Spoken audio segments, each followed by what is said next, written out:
What's going on, guys? My name is Carlos Curiel. I'm the author and writer of Process, the Key to Living in Christ. Welcome back. This is chapter 5, And today we're going to be talking about fear. So today I have with me a special guest. His name is Manny. This guy is my best friend. He was the best man at my wedding. I've known this guy for only about, how long? Almost 3 years. About 3 years now, and we've just been close friends, man. This guy always has my back. He's always there for me. So thanks for being on the show today. No problem. And today we're going to be talking about chapter 5. But go ahead and introduce yourself, tell the people who you are, and a little bit about yourself. Hey, what's up? My name is Manny Salazar. I don't know what to say about myself. I'm a gangster. He's a grew up gangster. in Logan. Yeah, what's up? Gangster. Don't mess with me, y'all. Nah, I'm just kidding. I've been living here in SD all my life. I grew up in church. I've been going to Lighthouse for 3 years, so I think almost 3 years now. And God has changed my life. God has blessed me with my family, my friends, my good friends. And I don't know, man. God is just going to keep moving me forward. And I thank Carlos for letting me be here to be able to talk about chapter 5 about fear. Because fear is a big thing in all of us. So let's just get right to it.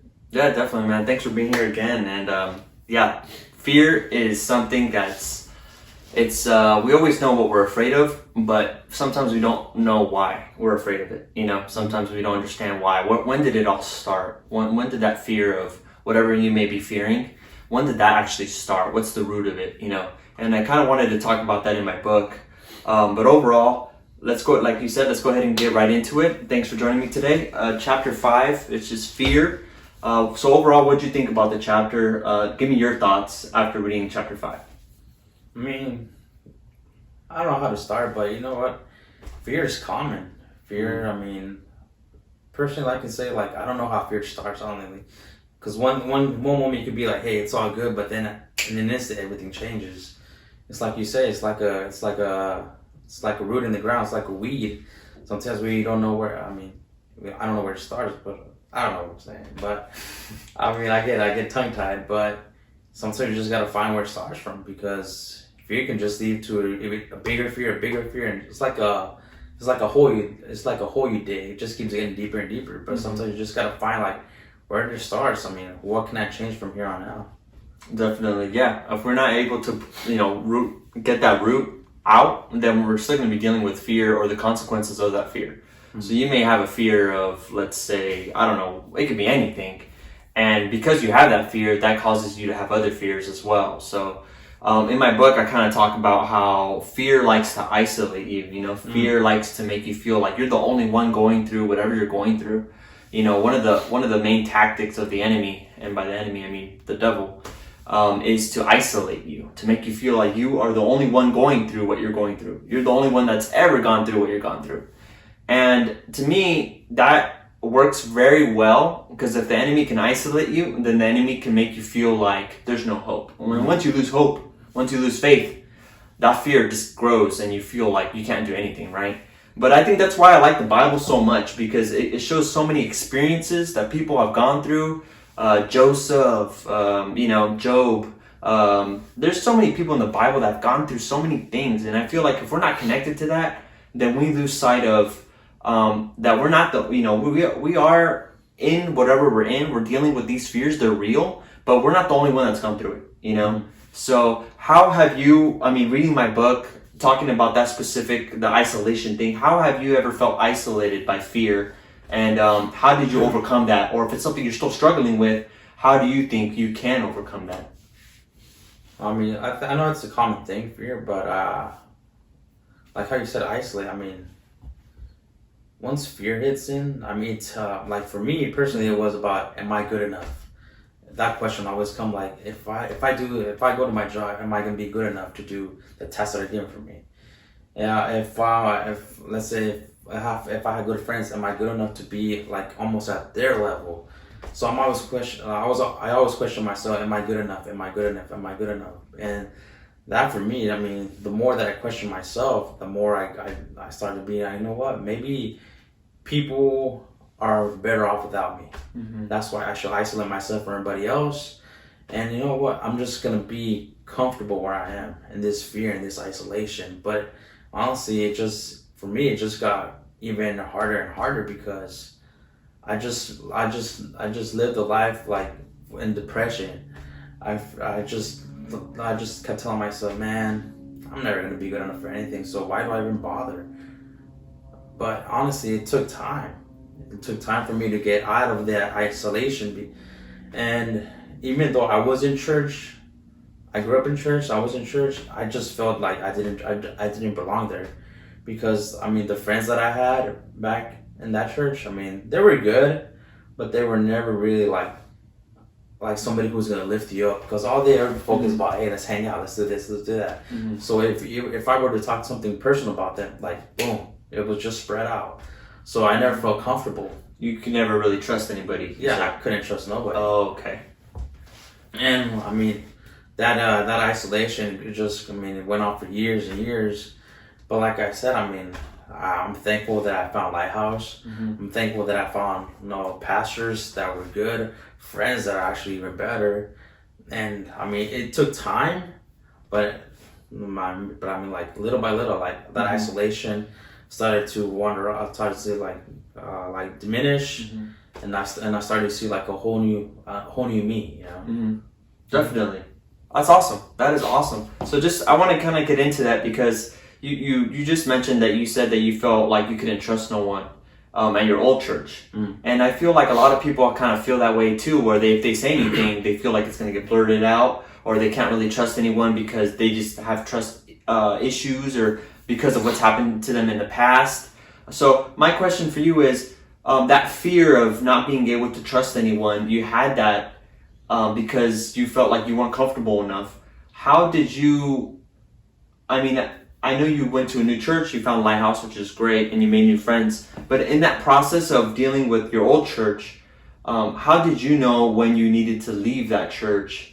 How did that feel when you're like, I need to find a new church like this? If I continue down this path, I'm going to end up like not liking, possibly not trusting God, like not just trusting people, but there's a lot of church people that have ruined God for a lot of people. Mm-hmm. Like, let's be honest. There's a lot of churches, there's a lot of church people that have ruined God for a lot of people, that have treated people bad, they've done a lot of things. And especially what you're just talking about is sharing personal information. There's a lot of people that have done that have ruined relationships, and people now judge God because of their bad past relationship with a certain church. So I guess overall my question would be, how did that not affect you so much, or did it affect you so much with your relationship with God, not being able to trust people at your old church? Does that make sense? That question? Try to kind of reword it. Sure. So because you couldn't trust people at your old church, mm-hmm. did that affect your relationship with God? Since you had a hard time trusting people at your old church, did you change the way you looked at God in any way? I mean, it did. I mean, if I can't trust people here, if I can't trust the people at my church, I mean, how can I trust God, right? I mean, so you did get that thought. Yeah. Okay. Awkward silence right there. Yeah. Okay, so you did get that thought, and so you didn't at that moment, because what I'm trying to say is that a lot of people kind of walk away from God because mm-hmm. of their past bad church experiences. Yeah. And you didn't. I mean, you kind of felt like man, I can't really trust God if He's not going to give me the right people. But mm-hmm. you kind of, or did you like walk away from God entirely and then you came back, or did you just be like, nah, I just need to find a new church?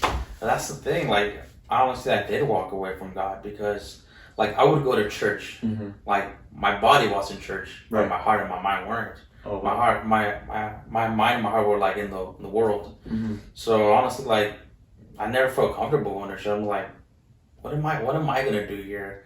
Like, I always felt like I was stuck there because, I mean, in my old church, I used to do the audio. So, I mean, my brother was in it and a friend of his, then, I mean, everything just went like separate ways. So I felt like I was just stuck there. So, honestly, like, I never felt like I was gonna grow there. I was always gonna be stuck in the same position. And, I don't know, like, for me, I needed growth. But, with those people, I mean, in that church, I mean, everybody's family. Mm-hmm. Everybody knew each other. So, like I said, if I were to tell something personal to them, everybody would know. So I always felt uncomfortable saying anything because I just didn't want to be looked at like, oh dang, he did this, oh he did that. Right. You know, so it wasn't a place you could trust anyone at all, and it did kind of hurt your relationship with God in a way because you kind of felt this isolation where like I can't tell anyone, so I'm just gonna keep to myself. And I understand because I too felt at times like I was in church physically, but my mind and my heart, they were far from God. Yeah. You know, they were chasing worldly things. But I would go to church because it was just the right thing to do. But my heart and my mind were definitely not in church. So I know what you mean. I know what you mean by having friends that like are not pushing you in the right direction, or not pushing you at all. Like no growth. I definitely understand that too. I personally went through the same thing where I had friends that were good friends. They weren't going in the same direction I was going. You know, and I think we all get to that point where, when you have enough, when you start to build enough relationship with God, you start to see that He's pushing you in a certain direction.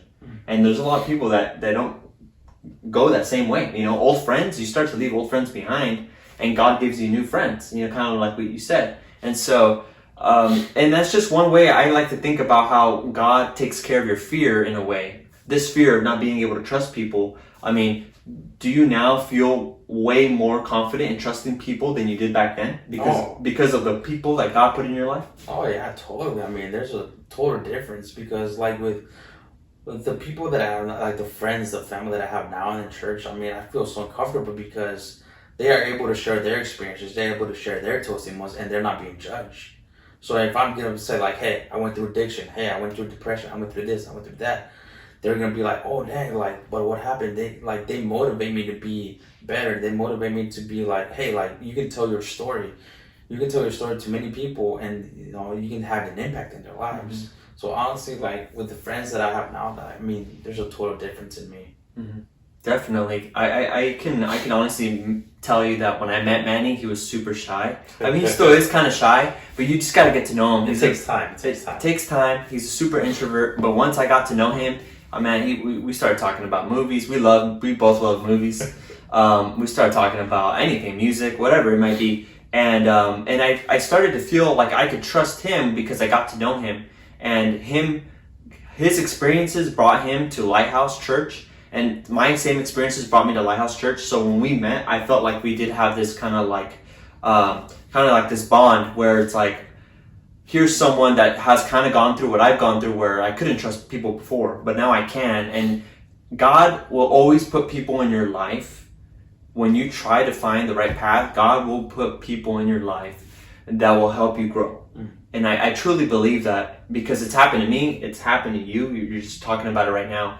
And when it comes to fear, that fear of isolation, that fear of trust that you didn't have, now because by the power of God, right? God's love, God's grace, He put brand new people in your life, and now those fears are gone or very little. So, I mean, how do you feel now moving forward, like with your isolation?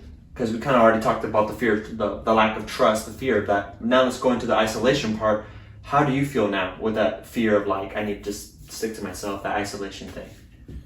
Man, it's not there anymore. I mean, if I think of isolation, I brush it off because now I know that I have you, I have Carlos, hey, I have Fito, I have other people in my life that I can go to, like Pastor Nick. He's an awesome person to have, and I know that I have all these people that I can trust. Like, hey, I'm going through this, and this thought of isolation is coming to my mind. Hey, can we talk for a minute? Hey, can we spend some time together? I mean, it's good to have people like that. Definitely. I always say definitely after someone speaks. Sorry. But awesome. So let's go ahead and get into the other part of the book where in chapter 5, I talk about how I have a friend at church that says, "Don't worry about it." Whenever you say something, you're going through something, he says, "Don't worry about it." And that's this guy. So if you read that part of the book, it's a subheading that says, "Don't worry about it." That's what he says every time someone's, and he says it in a joking way. Like, he's not saying it like, "Oh, don't worry about it." Like, never in a mean way. Who cares about your problems? He's not saying it like that. He's saying it like, "Don't worry about it." Like, it's all good. And I kind of wanted to put that in my book because there's a lot of fear that comes when we worry, right? When we worry, we get a lot of fear, and our worry can happen for a lot of things. Things aren't going right in our life, fear of the future, your anxiety. You start to get any reason for these fears, they create a worry. And with this worry, I kind of wanted to use your phrase, don't worry about it, because at the end of the day, and it sounds kind of cliche, but it's true. At the end of the day, God already knows what you're going to go through. And so he already knows what's the way out, how to get over whatever you're going through. He already knows the beginning from the end, right? So, and I know a lot of people hear that like, oh, just put it in God's hands. Just put it in God's hands. And that's hard. Like, let's be honest. That's hard to do when you're going through something. You can't, it's like, oh, I'm just going to put it in God's hands. Like, not worry about it. That's really hard because as humans, we feel really down. We feel really... We have a sense of doubt. We have a sense...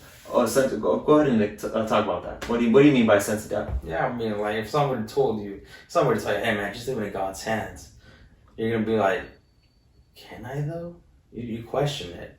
But honestly, like, don't let doubt in. I mean, once you let doubt in, you let fear. You let all these other things come into your life, and it's not good to have it in. Just let it go. I mean, honestly, when someone says, hey, just leave it up to you, honestly, just pray about it. Pray about it and let God handle the rest. Do you think I think a lot of people hear just pray about it, and they feel like, okay, like that sounds cool and I'll pray about it, but I need answers now. Like I need something now. How do you think, how have you gone through that season or that moment where you felt like, because I mean, we've all had our ups and downs. In your down moments like that, how have you felt when you prayed about it but nothing happened? Like you just feel the same way. Like how do you tell someone like stick with God? Patience, honestly, because I mean there were times where I was like, God, get me out of this hole that I'm in. God, get me out of this hole. Get me out of this hole. Like you said, we want it now. But honestly, like I mean, a lot of us hear it, and he said, and we are told it takes time and be patient, and that it's not your time, it's God's time. You can't rush, like you said, you can't rush your process. So honestly, it's patience. And it could take a day, it could take a week, it could take months, but honestly, God is going to get you out of it. God got me out of it. So honestly, patience is the key. Patience is hard, but patience is the key. Yeah, with waiting, we feel like nothing's getting done. Right? When we wait on God or when we're patient with God, we just feel like, because we don't see it happening, we feel like God's not doing anything. But that's not true. I mean, if you read the Bible, it talks about many times where God's doing something and people don't understand what's going on. You know, and I talk about I kind of talk about that in this chapter when I talk about Lazarus. When Mary has the fear, right? She has all this fear. It's like, man, if you would have been here, Jesus, if you would have been here, he would have died. And I think that's a lot of us, because we always feel like, God, like, I'm in this mess, and if you would have been here, if you would have prevented it, then I would be fine. You know?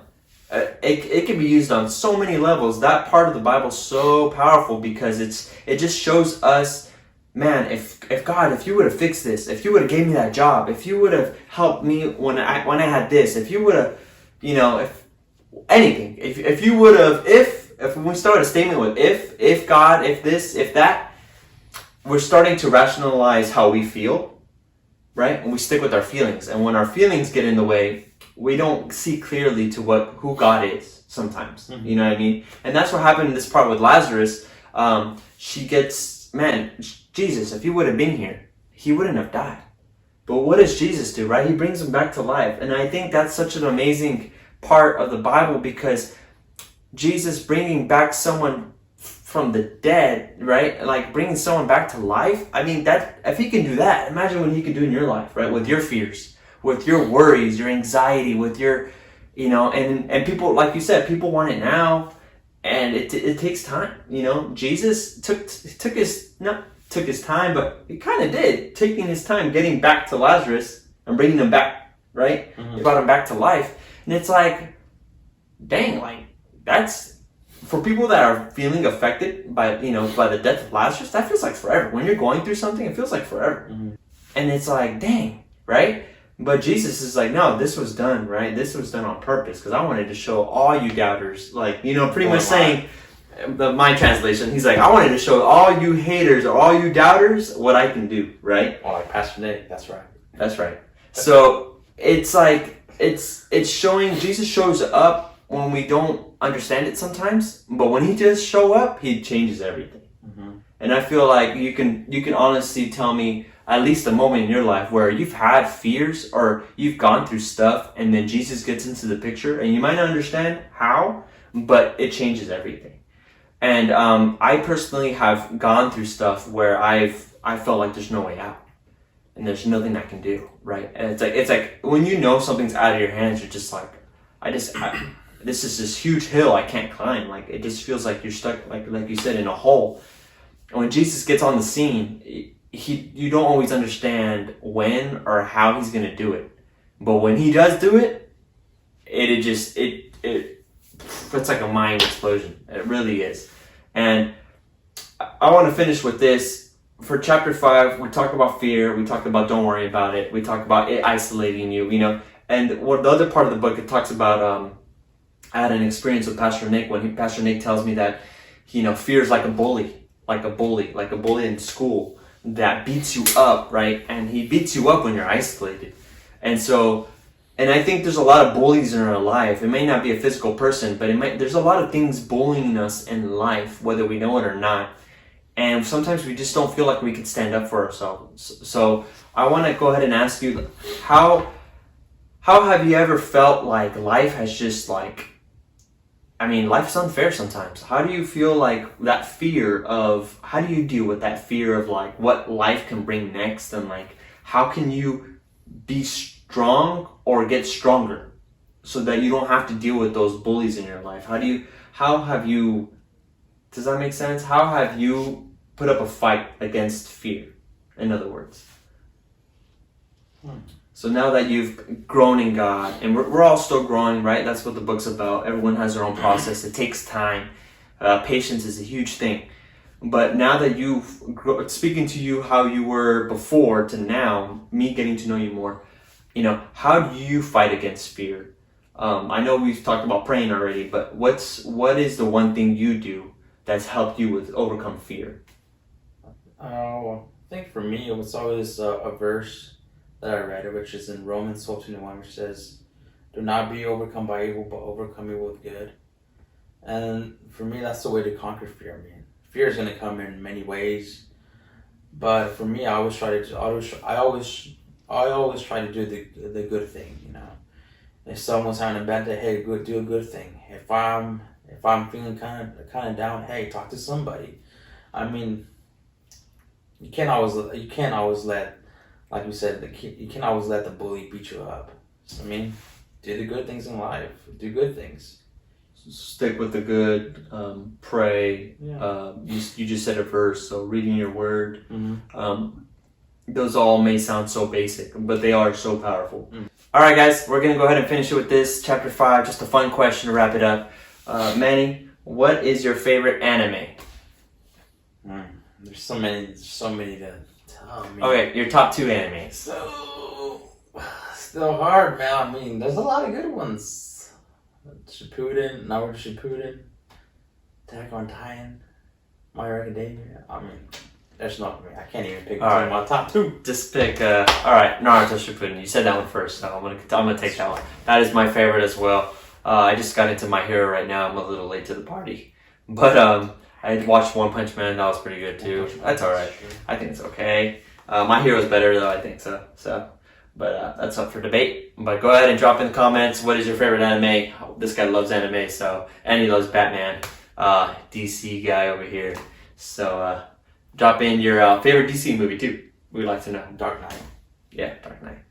All right, guys. Have a good one. Thanks for watching. Check out the other episodes, and thanks again for joining me. No problem. Little awkward fist bump. Later, guys.